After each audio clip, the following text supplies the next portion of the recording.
14 years of decline and to fix those foundations. But we're going to make the changes, as we've been hearing, to make them better. But tonight we're thinking about rebuilding our democracy, and there again we face a pretty stark and grim situation. Trust in politics is at an time low. We saw a very low turnout at the last general election. So, as our Prime Minister said, the fight for trust is the battle that defines our age. And with that in mind, that any who went to the doorsteps would have felt that disengagement, that distrust. I found it sometimes quite hard as a candidate. You'd knock on the door and people would say, well, I don't trust any of you. And we have to counter that sense of distrust. Firstly, politicians in our political system, but today we're obviously thinking specifically about the role of our electoral system. And the connection really between our electoral system and Labour's ability to deliver, firstly, whether first past the post, will help us with that ambition of long-term national renewal, or indeed whether it threatens to unravel the hard-fought gains that we will make in government. And secondly, whether a system which basically leaves many people feeling that their voice doesn't count can help us with that restoration of trust between voters and politicians. And so it's that we seek to explore in our session now. Some people might be wondering why, the Labour Party has just won on the basis of the current first past the post system would want to be straight away opening a debate again about PR. Obviously, the last few conferences, those of you who attended will hear more about that. It would be really great in getting support within the party for change. Obviously, I won't have answers this time, but I think what we're here to discuss is the right system for the future. So there are principled and pragmatic reasons why Labour has been so strongly in favour of PR in recent years. So we're going to be here for ultimately three. The arts collective acting is due to join us. We hope that's fine. He's got another engagement that he's joining us from. But we're going to start with our two guests that are here. So firstly, we're going to hear from Rob Ford, who is a professor at the University of Manchester, really to get that in detailed analysis of this general election. So Rob is an award-winning professor of political science who specialises in public opinion, electoral choice and party politics. He's written extensively and spoken about the impact of different voting systems, and he's going to be setting out that evidence for us. I've just done his writing on the 2024 general election, so we'll hopefully get some sort of taste of what that may cover. And then we're going to hear from Caroline Osborne. She'll be known to many of you. She's an organiser at Labour for New Democracy, and she's done amazing work along with a lot of others, I'm sure, to lead the work, particularly with affiliating trade unions over the course of the last Parliament. So she's going to talk about what the campaign is focused on in this new Parliament and more action from the new Labour government. So as I say, I'll introduce him when he gets here, but let's start by hearing from Rob. Thank you.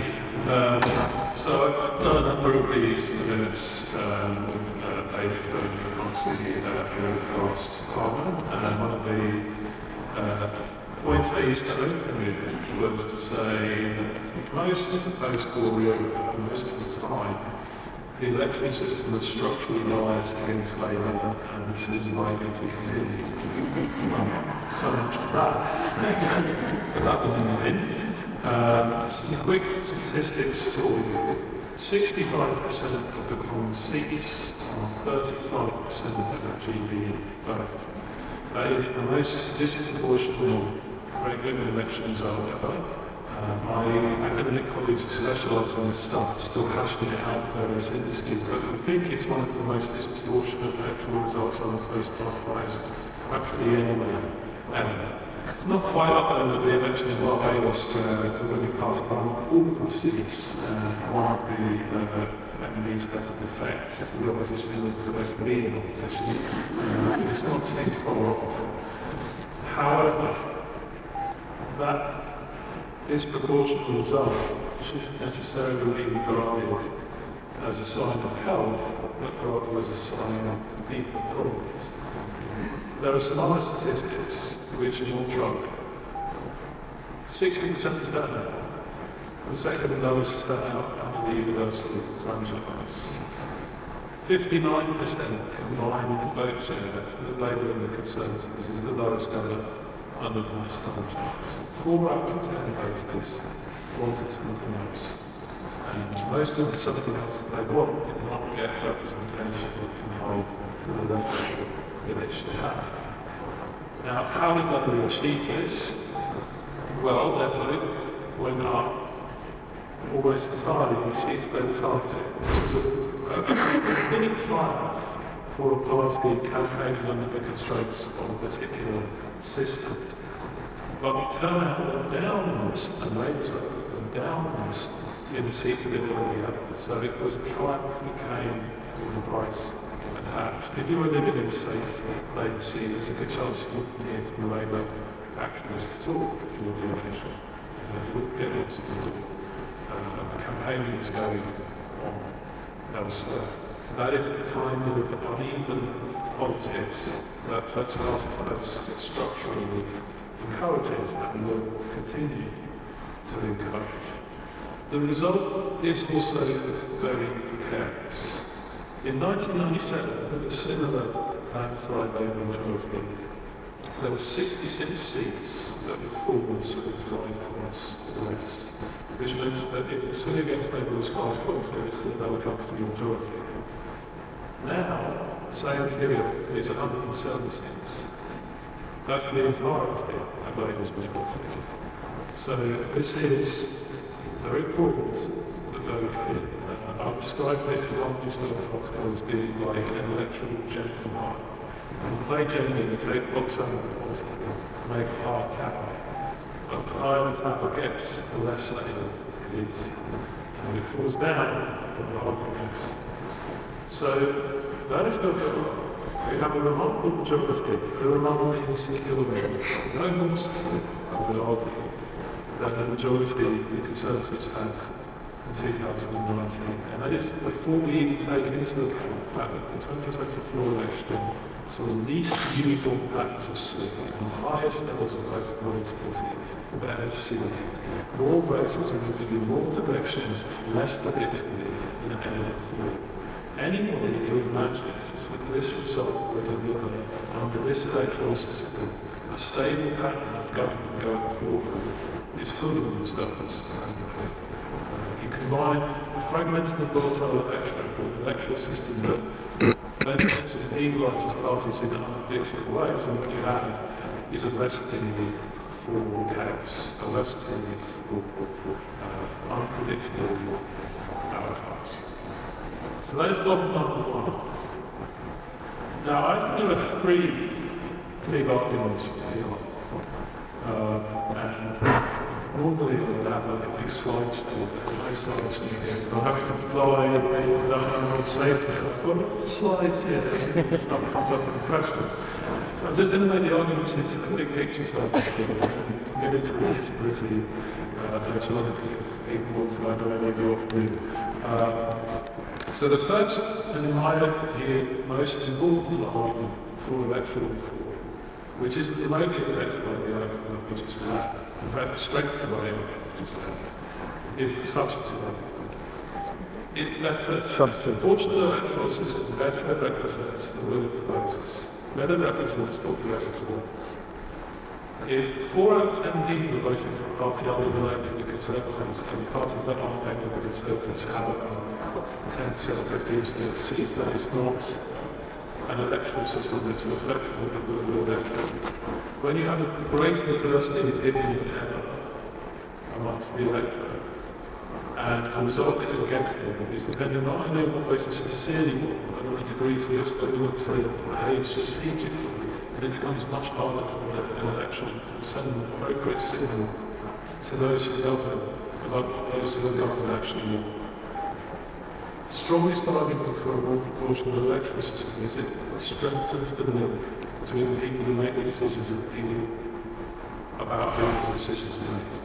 And that argument is all stronger when you have 65% of the MPs in the Commons in there on about 35% of the people. I know that these new MPs will have for all the people that they represent. But an awful lot of people who voted for other parties will be worried if we don't know that they are prepared to get it.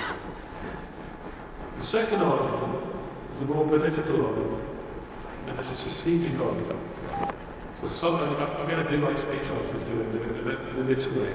Substance, strategy, security, it's all to be honest.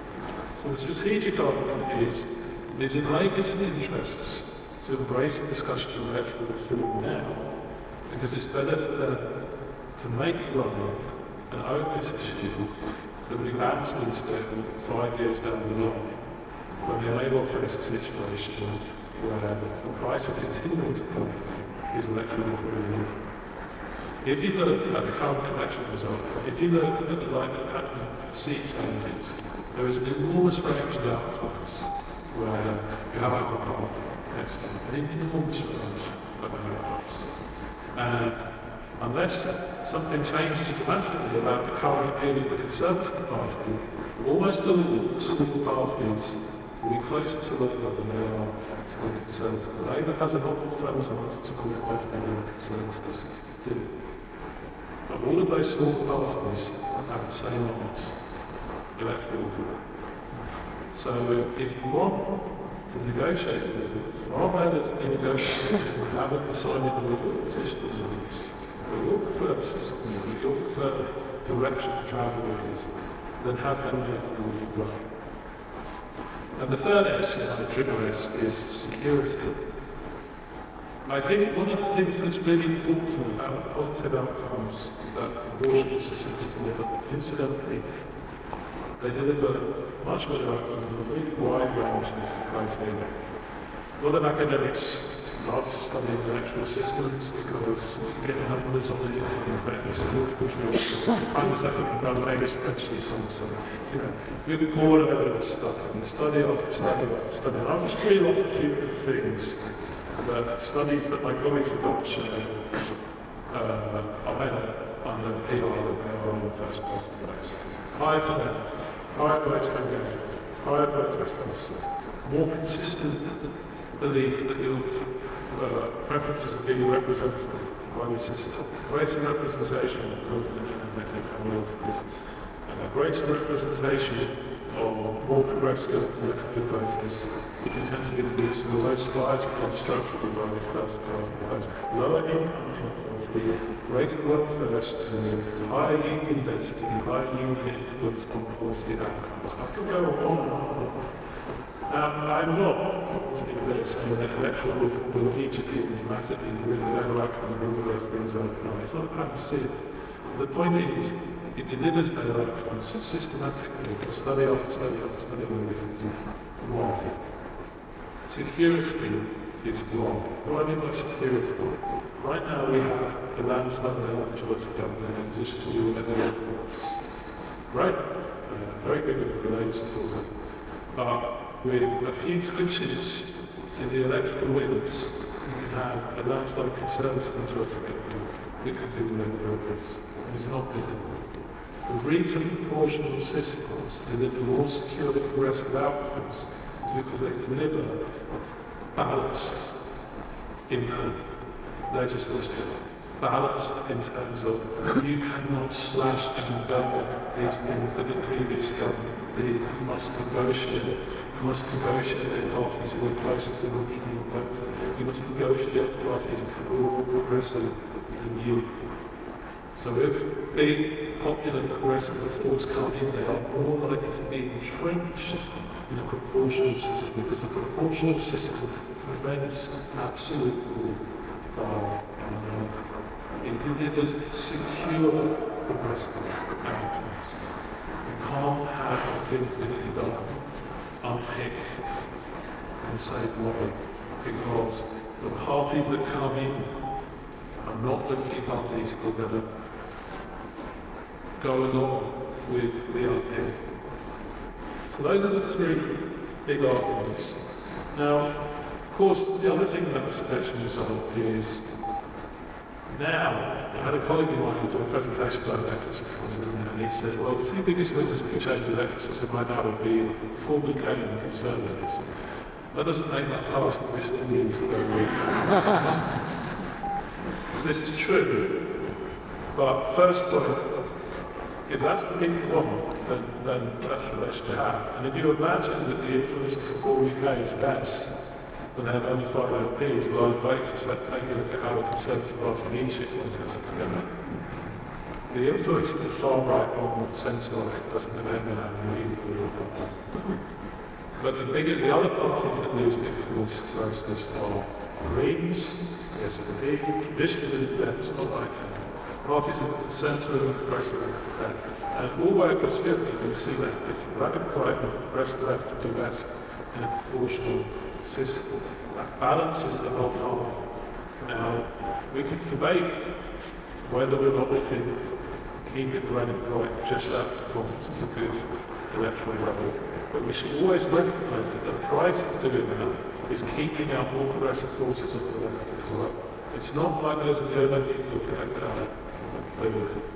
Having those other people is really important because, as I say, it provides that balance, it forces the debate into the centre point. So that's the three arguments I think we had before July 4th and we have after July 4th. It's what votes as well. It delivers progressive outcomes. It's in Labour's interests to do it because they're going to have this debate most likely for the years from now anyway.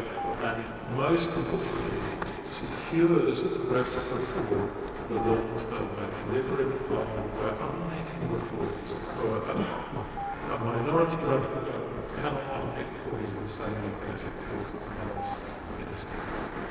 Fantastic. Thank you so much.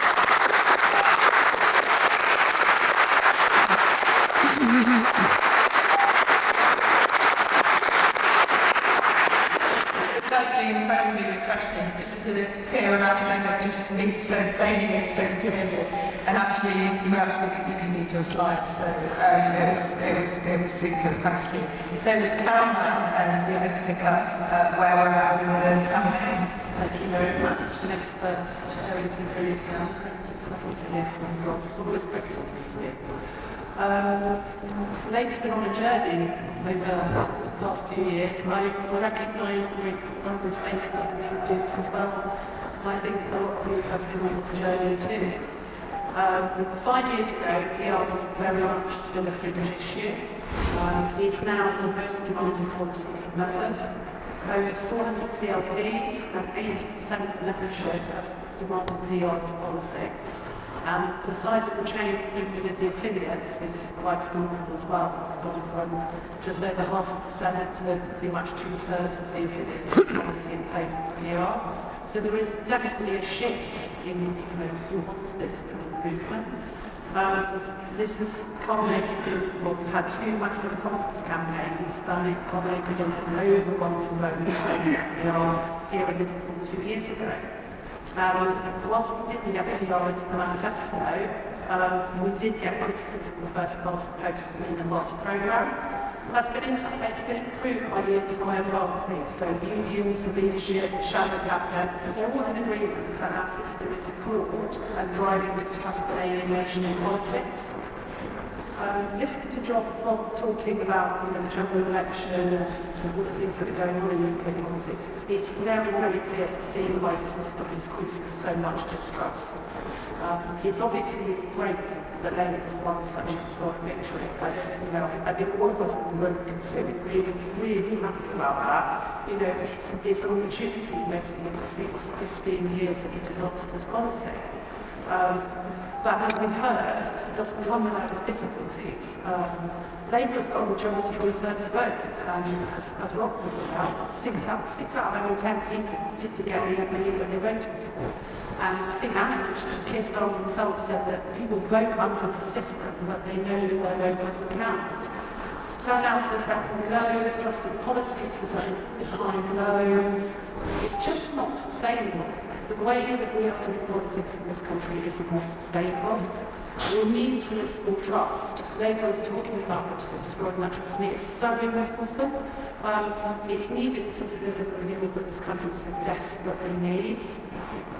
And obviously part of the answer to restoring that trust is to fix the economy and public services. That's really key in this. But also, we need people to see politics as a force for good again. And Labour knows that first past the post is fueling this distrust. So we really have to address that too. Polling and the support for PR once you go out somewhere, it's higher than it's ever been. We know from polling that the public see the introduction of electoral reform as being the biggest single improvement that could be made to the political system. And I think, I want everybody in this room to imagine how powerful it would be to have Labour introduce proportional representation, to be able to say to the country that every voter can have a vote that counts. The power of that is phenomenal. I mean, Rob talked an awful lot about instant sorry.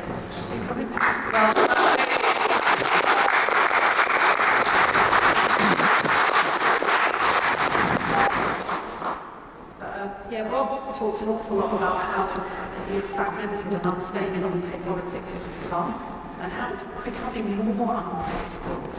You talked a little bit about the 35% vote share. We've been doing these talks in Labour CLPs and trade union branches for years, and we used to take the statistic about West Belfast winning an MP being elected on 28% vote share, and that was a really shocking statistic. But now we've got 100 seats that have been won with less than 35% vote share. I mean, that should make all of us feel quite nervous, really, because that level of instability is, one called it a recipe of chaos. It really is. Our system cannot cope with multiple parties. It's a two-party system, and it doesn't work. So we're seeing increasingly wild swings in terms of seats on a very small change of votes. And you can illustrate this. In 2019, Labour won 10 million votes, and we got the worst results since 1935. In the last general election, we also won 10 million votes, but we won them much more efficiently, and we ended up in a landslide. And it's great that we have this landslide, but this system cannot provide stability. And first past the post is a gamble for us. Any progress that this government makes can be undone very, very quickly. If you look at the last 14 years of Tory government, it shows how easily any Labour gains can be undone and unpicked. We need to have a lasting legacy, and for this government to talk about proportional representation, to talk about introducing proportional representation, to go ahead and do it, that would be a lasting legacy for this Labour government. And the key issue here is it can protect all the gains that this Labour government makes. I'm going to talk a little bit as well about reform, because we've kind of touched on the far right, and it's the elephant in the room. We need to address it. The threat of the far right is very, very real. Reform positioning themselves as an opposition to Labour government, and that should make all of us feel incredibly uncomfortable. They're presenting themselves as Democrats, despite being run as a company up until now. And they're also trying to present themselves as moderates. With Farage, there's this kind of man the people approach, but then they're stoking hatred in their far right riots in the summer. It's creating that division and hate. And First Past the Post is a gift to Farage, because it gives them the ability to go out and tell all the people that they shut out politics. And we have to consider that the Tories are very different. There is a risk of filling that void, either by becoming the main right, or the main power being the right, or infiltrating the Tory party and dragging them even further to the right still. When we're talking about reform for the Tories, it's really important to remember the last general election, they took between the two parties 38% vote share, Labour took 34%. Now, reform were campaigning as reform this time out. There's nothing to say that one of the blacks and heroes next time out. That comes back to this precariousness and this, sort of fragile, wonderful landslide that we have that is so fragile. It just illustrates the dangers of first past the post. In first past the post, there is a single party that's got a majority of the vote share since 1935, but first past the post is the only system that could give an extreme right-wing government a majority of seats on a minority vote share. That's really important to remember, and it's also really important to remember that for the UK, there's a ceiling as to the number of seats that can get under proportional representation. So when first past the post, if you can take a majority, 35% of the vote share, if you're taking 35% of the vote share under proportional representation, you can only get 35% of the seats, and that is important to remember when we're talking about reform. So I just wanted to make those few points, but I'm just going to finish up by talking about where we're headed to. So what I don't know if you're going to do. I started by talking about the huge shift in support for PR. In the last Parliament, that focus was very much about winning over the CLPs, the trade union branches, winning a vote at conference, and then engaging with the NBF programme. We definitely need to make sure we consolidate this in the party going forward. But the focus now is inside Parliament. We've got the most pro-PLP ever. The new intakes of MPs, like the party in general, are much more supportive of PR. And our parliamentary organiser, Alex, has been doing amazing work within the PLP, and he's continuing to build further that support across the PLP. As an organisation, I'm working closely with Fairlow and other organisations, the new parliamentary, all-party parliamentary group, which Anna is a member of. It's chaired by Alex Circle, it's a long-time supporter of proportional representation, and its focus is going to be on replacing the first past the post with PR, removing dark money from politics, and countering disinformation. We see this as an absolutely key way to build consensus on how Parliament wants to take the issue of first past the post forward, and bringing this parliamentary work across to the wider world as well. Yeah, absolutely. Really be delighted. Great, thank you very much.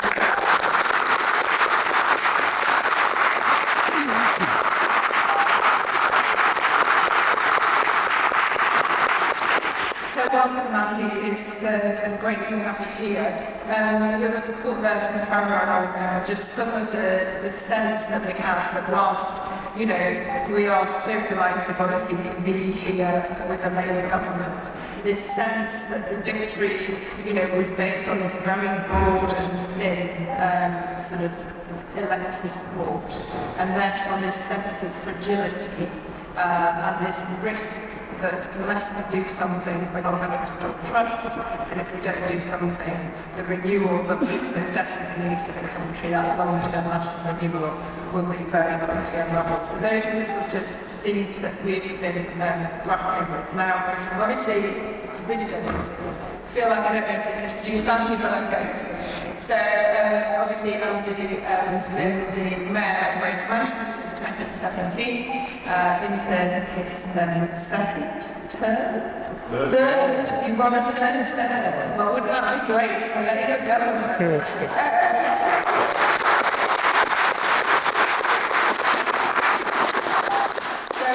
Andy's recently published a book which I've started but not finished, heading off with Liverpool University in Rotherham. And I think, in it, as well as obviously talking about your love of Everton and some of your journey, clearly that sense as well of disillusionment when you were an MP sitting where I am now, on the green benches in Parliament. So we're just really keen to sort of get your reflections, Andy, about why you think this rewiring of British politics, in particular our breaking electoral system, is needed for this sensible change in this country. So, Andy. Thanks, Alan. I'll stand, I think, so I can see everybody. And I'll pick up the point that you made, and I for those who know something of my journey, I fell out of love with Westminster in my time there. I think that the reasons that you were just very eloquently describing, that I could feel the growing disconnect between Parliament, the people in it, and my constituency. And it was something that really then sort of changed how I thought about the whole thing. You rise and you get paid and you think, oh, you know, I had that feeling now, I'm here, and you go into the harness of the bit and you just go along with it all. The longer you're there, the more you understand how actually quite damaging the system, the political system we have is, if you're there to promote the cause of equality and a fairer country. Because for me, I believe you can look at first past the post structurally, but you also just have to think about the political culture it creates. And particularly when you combine it with the parliamentary whip system, which we write about in the book.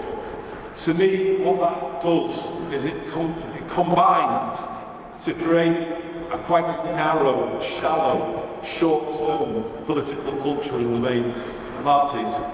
And I don't think you can sort of separate the political system from the country's increasing tendency not to be able to fix big problems. You know, we don't have a political system that supports people to think long-term on a more consensus about social reform and change that is needed. And instead, it forces them to think about certain voters must come in one day, and all of that kind of culture that we've had, more retail politics, not long-term thinking about it. And that's kind of where I kind of felt I got to really by the end of my time in Westminster. And I will readily admit in front of you all that I now have the zeal of the convert. I wasn't a believer, but I absolutely am now, because I feel that Westminster needs substantial reform in so many ways. When I was standing at the dispatch box in 2016, I asked a question to which I've never had an answer. It was after the second Hillsborough inquest and the unlawful killing verdict that we achieved. There was a big campaign, as you might remember. I asked the question, how could an entire English city, i.e. this one that you're all in right now, how could it be crying injustice for 20 years and nobody was listening? How does that happen? But I would go further and say, how does the post office scandal happen? How does the contaminated blood scandal stand for decades? How is it that people who serve this country overseas, our nuclear test veterans, are still fighting for justice in their 90s? The people who serve this country. And what the answer to the question is, there is a democratic deficit at the heart of this country. The combination of first past the post and the whip system doesn't fix. What it does is, the combination of those two things, and I'm drawing directly on all of my years at Westminster, it hands inordinate power to the unelected state. That's what it does. And it therefore creates the conditions where the public become increasingly alienated, because they don't see things being fixed, they don't see things working as they should. And certainly, from my perspective, at the most recent mayoral election you mentioned, just by the way, under first past the post again, which I didn't support, it did deliver me the largest ever majority.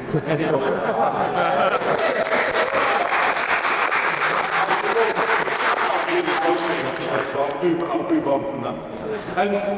I was really unsure about what I would find on the doorstep in terms of the way the public mood was changing. I don't know whether you felt that at this election.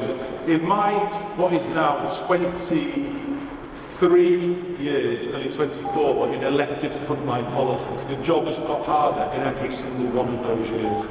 And there is always a question of how sustainable is it now to be an elected representative. And it's because the culture of politics is just basically not not delivered the political discourse that people want. And I do come back to this thing about the whip system. You know, you have a political culture that almost infantilises the people who are elected to represent us. You know, just told what to say, told how to vote.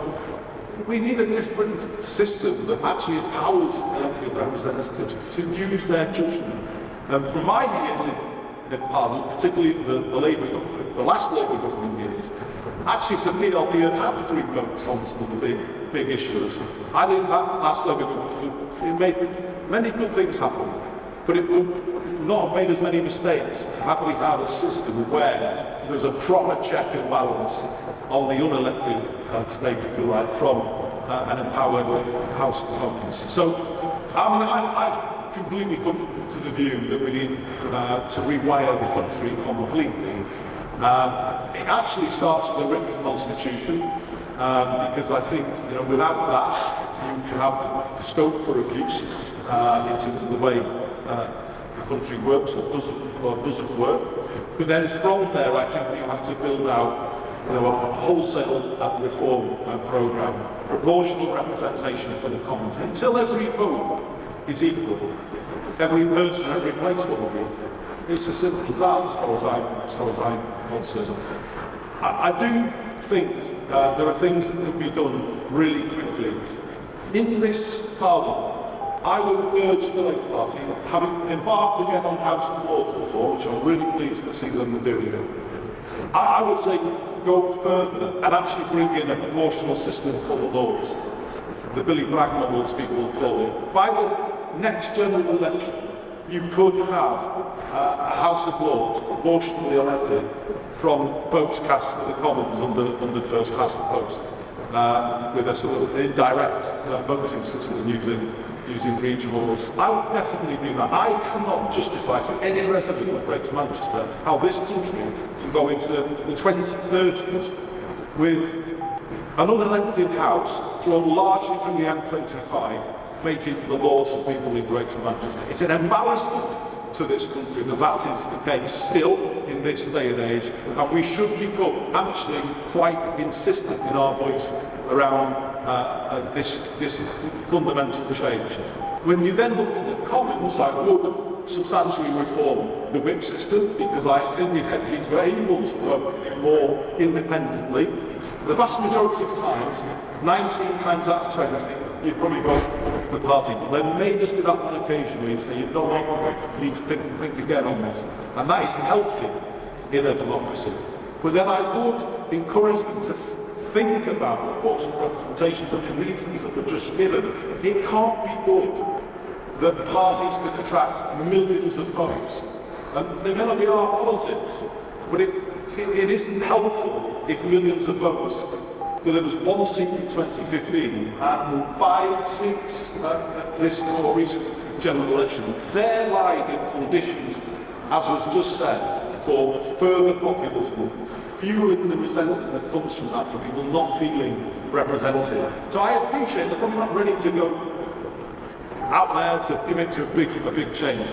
But why not launch a review of the voting system for the House of Commons? And why not consider carefully whether proportional representation has the support of the country to bring it forward? Because I actually think a lot of Westminster politicians will get surprised actually when they look at the polls on this issue, and they'll find there's more public support for it than they actually think, and more public understanding of how poorly served people are by the current system. I will finish by saying I think all of this is basically where we need to go as a country.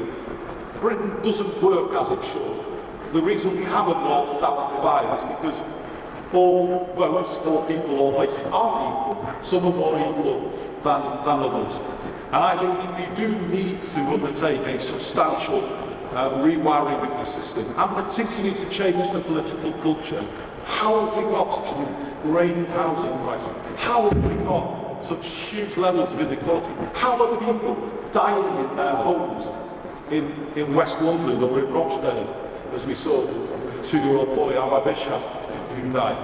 How have we got sewage the rivers and the seas. How is it possible that a train ticket in the UK could cost more than a plane ticket? You know, we've kind of failed to bring forward substantial solutions. How is it possible that we still have to think socially all of these years on?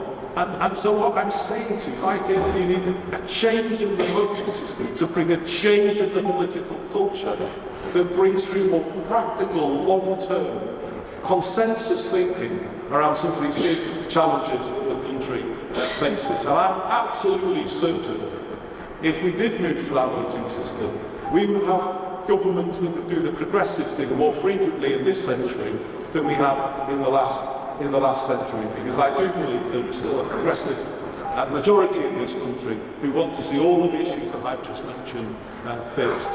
So Britain isn't working, Britain's political system isn't working. Here we have a Labour government that has come in and has committed to some really substantial changes that Hillsborough law to rebalance the system so that there is a duty of candor on public servants to tell the truth. They've started on reform of the House of Lords, which is a really good thing. They've committed to an English devolution bill. That bill will tilt the British state away from the centre towards the regional and local for the first time in our lives, with substantial devolution across England. All of these things are really positive things and they should be congratulated for them. But we need to use our voice and say, we have done that, now go further. Because I think the political rewards will only increase the more that people see a political system emerging from what we've currently got, which actually represents people, which they can actually use to drive change. They can't use it properly to drive change at the moment. It's not enough in terms of what people are looking for. And actually, my worry is if we don't do it, everything you've been hearing about before about that alienation, that resentment, that will only keep on growing. This is a moment to make that change. We've got a government that's embarking on some of that change. Our mission, colleagues, is to make it go further, to be bolder, and I know all of us will add our voices to that goal. Thanks very much for listening.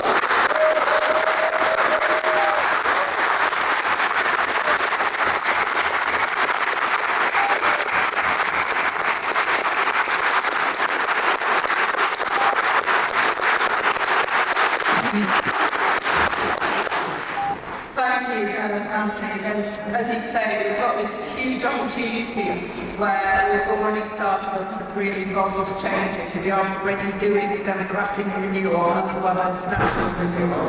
And hopefully, if we can add PR to that, it will secure some of those changes, as you say, in terms of progressive majority. I would urge you not to leave because we have time for questions. So this is potentially your opportunity. So do be thinking about what you would like to be asking our panel. We're going to take questions in big groups of 3, and I'm going to try and get a diversity of voices from the room. I would ask you please to keep your keep that question rather than making a speech, as that will mean when people can be invited to ask questions. Just Alex, have you got ready? Yes. So the only thing to say is please wait for the mic to come to you, and when it comes to you, please say who you are. So we've obviously, I think, focused a lot on the why. It feels to me like the case for this has been really well made. And I think I'm quite interested in a little bit about sort of how and where. I think Andy, you were getting into there with really saying, you know, we need to be moving to this sooner rather than later. And so I think it would be interesting to have a bit more discussion and reflection. So can I ask Alex, I'm going to go this side first. I'm going to take the gentleman in the glasses on that 4th row back.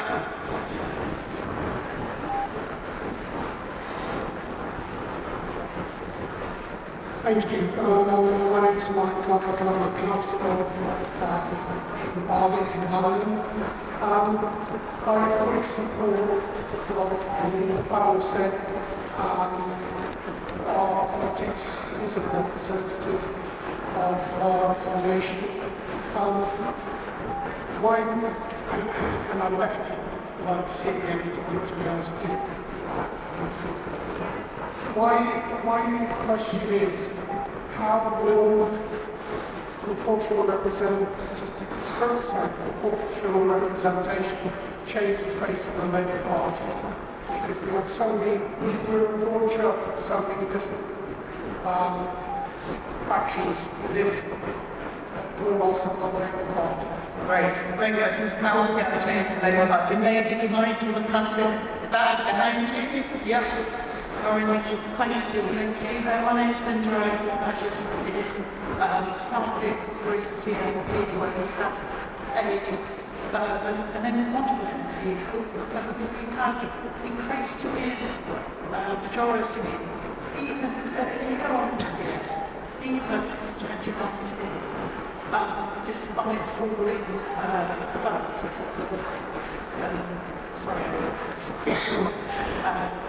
turnout to become lower and lower.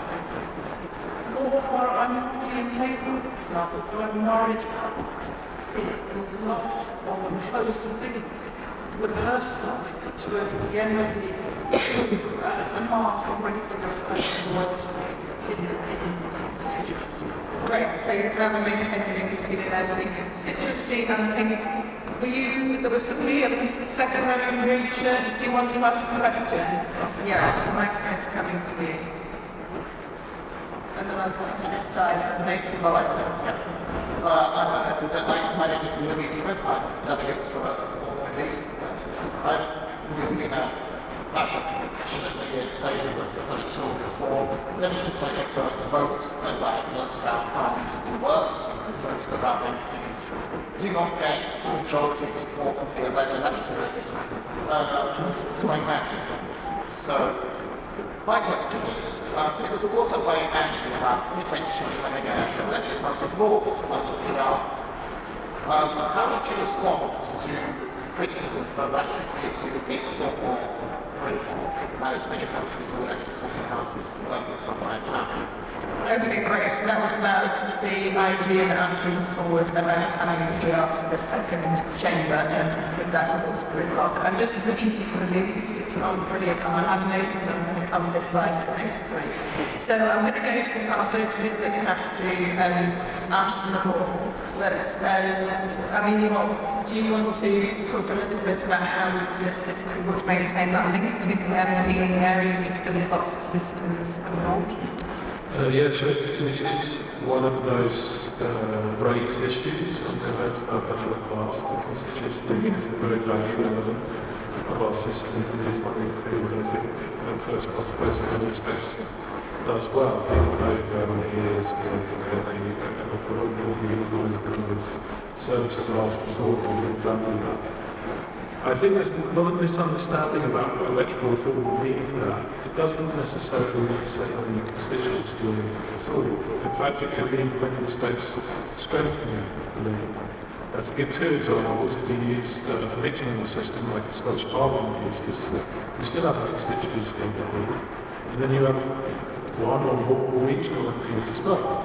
So let's imagine a constituency MP is obviously not a Labour MP, but a Lab MP, a Lab Conservative MP, small tier, Messages and so on. You could go into the regional list of MPs with the same questions. So you get the constituency MP, you get 4 ranks still. Or if you use what your Irish use the Scottish local election, a single transferable vote, then you've got a slightly larger constituency for 5 MPs that you can write to. And you write to people who want to see who doesn't think less. So proportional systems that deliver a more proportional outcome and still constituency movements. To be honest, I think any system, any reform to the system in this country would need to preserve that constituency because it is so valuable. That is a difficult thing to push forward.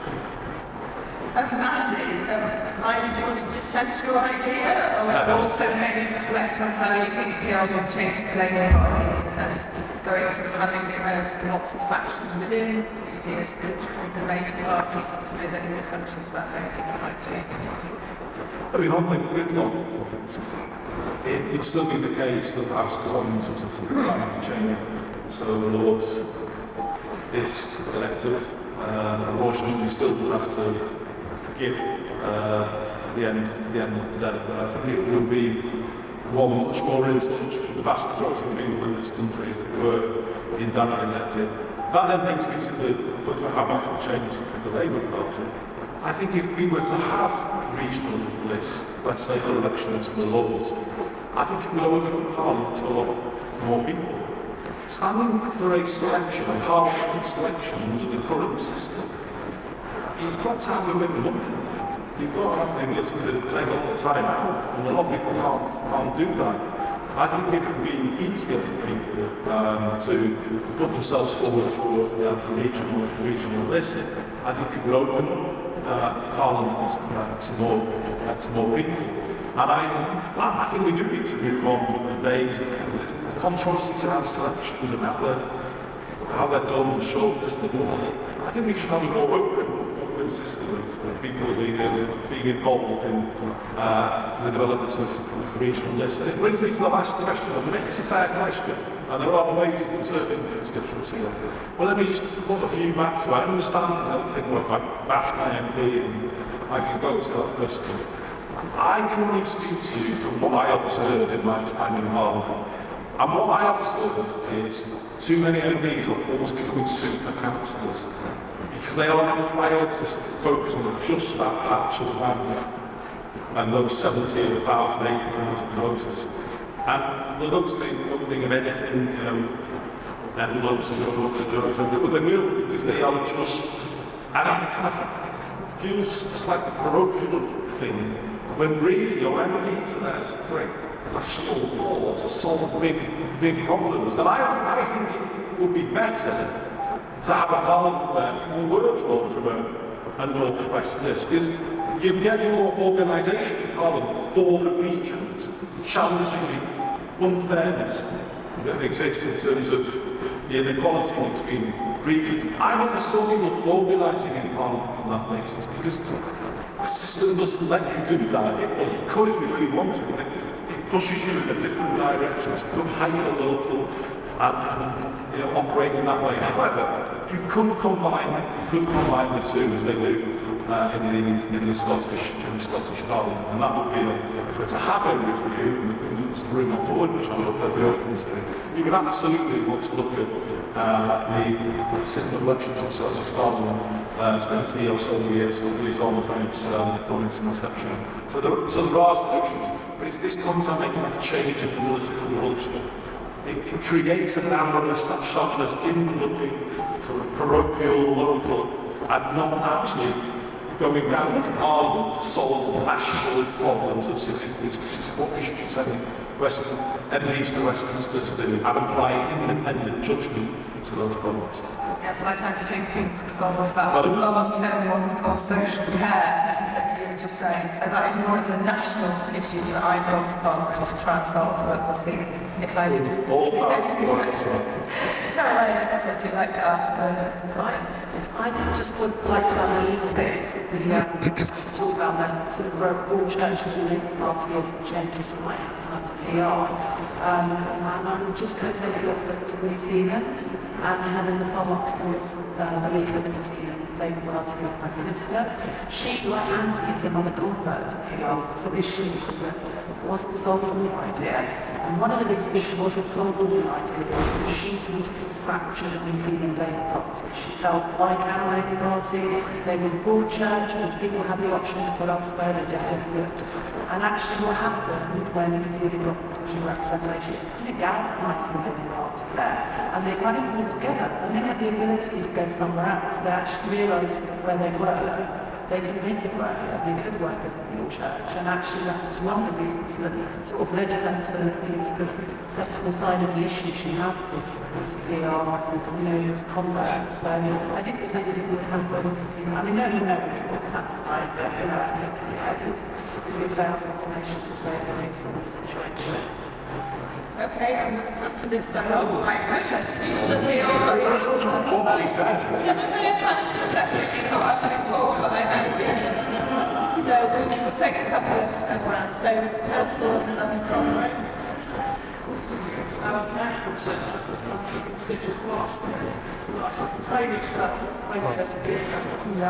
That's small. But it goes story that the first time future 3 years, we now have a Labour would you advocate, would you push for PR in local government? Okay, PR in local government was the question there. So I'm actually going to go to the gentleman in the election because I feel like you did have your hand up in the previous round. Yeah? As a legacy crew from one of the founders of the Charter 88, I'm extremely pleased to be out here this evening and I'll see you finish the programme about educating. Wouldn't you say that this election actually is the closest thing this country has ever got to popular representation of proportional representation? The Lib Dems actually got the number of seats that they, in terms of the number of votes, were going to get. And so what's very evident is that the population is starting to use tactical voting on a scale which actually, very consequently, replicating exactly the very thing that you and I would like to see, not any proportional representation. So consequently, it's not popular for what we're doing. Was there a question? I didn't necessarily hear one, so we're going to ask people to try and ask a question. The lady in the maroon jacket, yes, thank you. This actually does go on from that, and it is a question. How would people change the way they vote under proportional representation? So, in the previous election, we may have had quite a lot of people who voted Reform, even though they knew that Reform MP wouldn't get it, it was a protest vote. Conversely, you might have people who voted Labour just to keep the Tories out. So how does proportional representation change the way people vote? I'm going to cheat you take one with the government of the universities. Yeah. We go for that. Yeah. Then we'll come to that.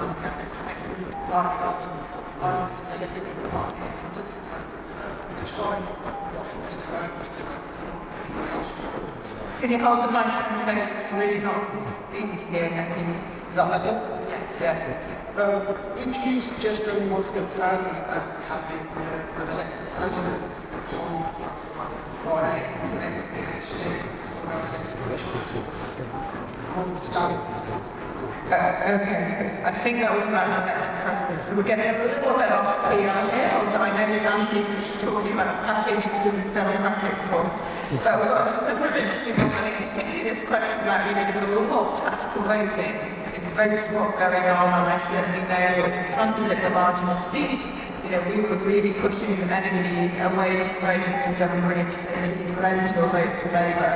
So obviously if we've got a true expression of people's actual voting intention, if they could reconnect with what they want to vote rather than what's the right thing tactically, I guess that's an interesting question about how that would change the complexion. And then obviously there's the question there about PR in local elections. Do you want to start, Andy? Well, I think these things are all big questions, by the way. I think reform can change the behaviour of people standing for election and people voting. And I think it will change it in a good way. So, of those 3 mayoral elections, 2 of them were under the supplementary vote, let's call that, the supplementary vote system, the preferential vote system. And I much preferred that, because you could make it a different pitch really under that system. And I've always said it's going to be place first rather than party first. When you decide to be a mayor, you've got to. If you're not going to put yourself up for place first, you're misunderstanding the role. If you're going to do it in a very point scoring sort of way, well, that's not what the role is about. And I think it kind of then changes how politicians seek to come over because you're pitching in a different way. And I'm conscious that people who don't vote Labour in general elections have voted for me in those mayoral elections. I think in terms of local government, I think councillors would have more legitimacy if they were elected in at least that system. So it would be preferential, so people could kind of vote for 1 and then 2 or 3. And I just think without the legitimacy of people elected, if I just then turn to the experience of the general election, I think I was making a brilliant point when I came in about and I know you were saying we've taken steps towards it because of the way people behaved and chose to use how they chose to use their vote. There'll be more tactical voting at this one than we've ever seen. That's established as it. I think it is. You can see that as positive because we all enjoyed the result, but you can quickly see that becoming quite a negative if in a five-party country, which is kind of what we are now, isn't it? I think there's 5 established parties, and I don't see that changing now anytime soon. We'll all know reasonably significant amounts of the vote at the national level. You could see a situation now where MPs start to get elected on, well, I don't know, 30% of the vote, or quite a low number. First past the post, but that multi-party situation is actually fairly dangerous, I would say, because of the reverse results and the lack of legitimacy which some elected representatives will have. And the last bit would be just to sort of answer that thing about the behaviour of the public. Surely in a political system, it's not good to force voters to go straight to least worst as their first primary vote, is it? I just think that's a mad thing, isn't it? You're kind of almost... You're asking them to sort of say what they live with as opposed to what they actually want. And I do think if we went to a substantially reformed proportional system, I would say for the local government, mayoral elections, national elections, it would have the effect of letting members of the public vote for who they wanted to vote for, the party they wanted to put their trust in. And I just think that would be a more affirming thing for people to do in elections rather than sort of calculate and least worst choices. But then obviously if they vote to, it was some form of recycling of that vote. I think that would build a healthier political culture in this country if the public was voting who they wanted for elections, and then okay, so maybe you can get a majority, and then there's a consensus formed between more than one political party. I think the social change that would come from that would be more lasting, more profound, and I just think that we would benefit as a country in so many ways. Karen? I just want to talk a little bit about change of votes about PR, because we have a situation where we sort of feel like maybe Labour will use votes elsewhere. Actually, what tends to happen, I don't get to research as to how people sort of split their votes when they can vote freely as to how they want. What happens is the right tends to become more fragmented, and you get more parties on the right than you do on the left. So the left kind of becomes more kind of organised events. But what happens on the first past the post tends to be the absolute opposite, where the left becomes more fragmented. So this explains why we rarely heard about first past the post rather than, it's not the PR advantage of the party, it's the PR playing field.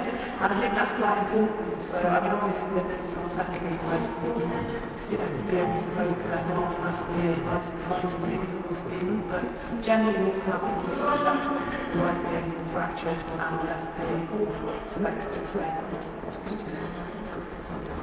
I mean, first of all, I'd like to say that if the idea that it's all of winning elections and the first to move to research elections is very important as an elections academic, because it made a number of points that my colleagues made very astutely, very clearly. I mean, I want to echo the point that Nathan made around if you change the electoral system, you can't just look at how people express their preferences now and really cross, because everything changes. The behaviour of the parties changes, and it changes in ways that are fundamentally healthy for democracy. So it's not just example of the sense left. If you have a PR system, if you look at the PR system in most of Europe, they vary in their details. What you very commonly see is voters know but there's a block of parties that are willing to work together, and they have distinct appeals, and they make distinct appeals, and everyone responds to those appeals with the knowledge that this is a group of friendly rivals. They're all obviously committed to votes, but they will work together to form a likely government. Whereas what we have here is all of that negotiation process that takes place in European election campaigns about the Open happens under the surface here, within the Labour Party. So nobody really knows at the electorate what the appeal is or why it's being run in this particular way and so on. And part of the reason for that is, under our system, one leadership has to decide on one appeal to win one set of seats, because those are the set of seats that are decisive. If you're German Labour Party or the Dutch Labour Party, then every single one of those urban left-wing voters counts towards the total for your vote. Under our system, it doesn't count towards the total for our vote in the same way. So the whole system will be different in the incentives it gives to voters. You can't just say, this is this way. Yeah, I'm sorry. Okay, now shout it, anyways, and we are going to soon anyway have to move to close with the opportunity, I think, for a quick break and perhaps if these guys are not rushing off.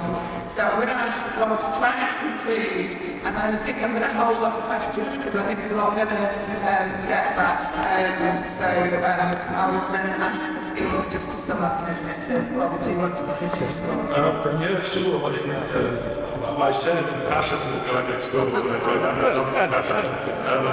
wanted to just put on here on I really think that that's the thing we should be getting an awful lot more conversation, because actually the first part of the place the Labour government is like the worst of all possible combinations.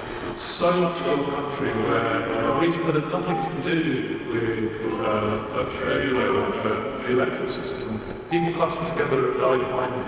And then when you combine them with the first part of the post-electoral system, what you get is one-party states for generations. And it's not healthy. The city in Manchester Council, Labour forever, that's fine, but it would be nice to know councillors from different parties. That's healthy for democratic debate. 20 or 70 people voting Manchester, and then councillors at all. The people voting Green Manchester, so it's, and on the other side of the world, I grew up in Surrey, it's recently, it was Tory councillors online for generations. It's deserts, it's monocultures. At the local level, that's not healthy. It undermines the quality of the local government, it undermines the voice of local government because we can't speak with a representative voice for the whole community. And I think it would be much, much healthier to be having proportional representation in all local elections. It would deliver healthier local government for one thing, and it would also provide voters with a broad demonstration of what proportional representation can deliver in terms of a stronger voice, because that makes it easier to make the case for everyone else to it.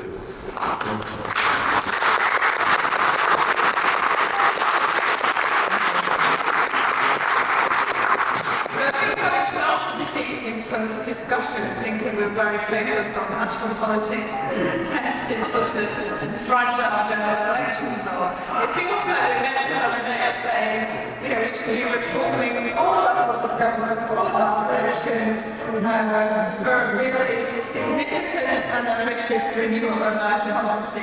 So I'm going to just, rather than asking for any particular summing up, I'm just going to ask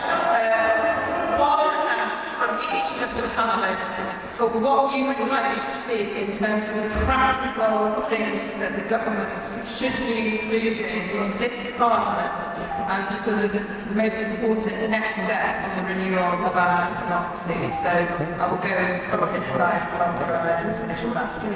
Well, continuing the theme, I think switching to proportional systems for local government elections is something the government can do straight away, community something straight away, achieve in the first couple of years. The Parliament's let it be my one thing. Thank you. I would say a review of the Royal Commission voting system, and then we've got something to jump off whether this Parliament next.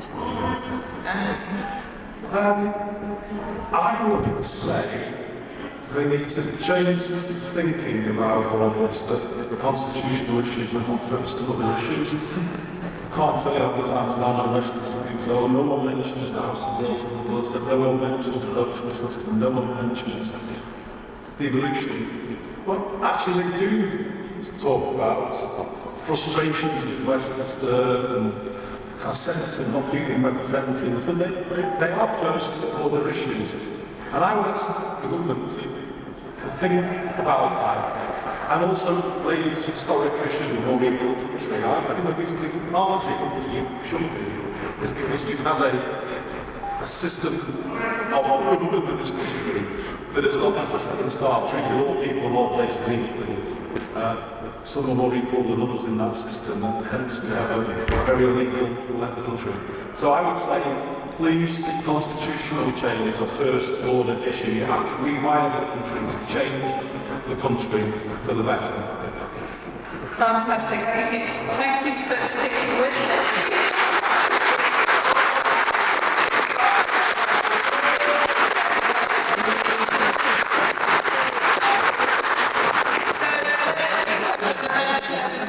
Keep the conversation going about why we need these changes. So thank you. Thanks for your advice. It's actually the equal next to the Everton supporters that we were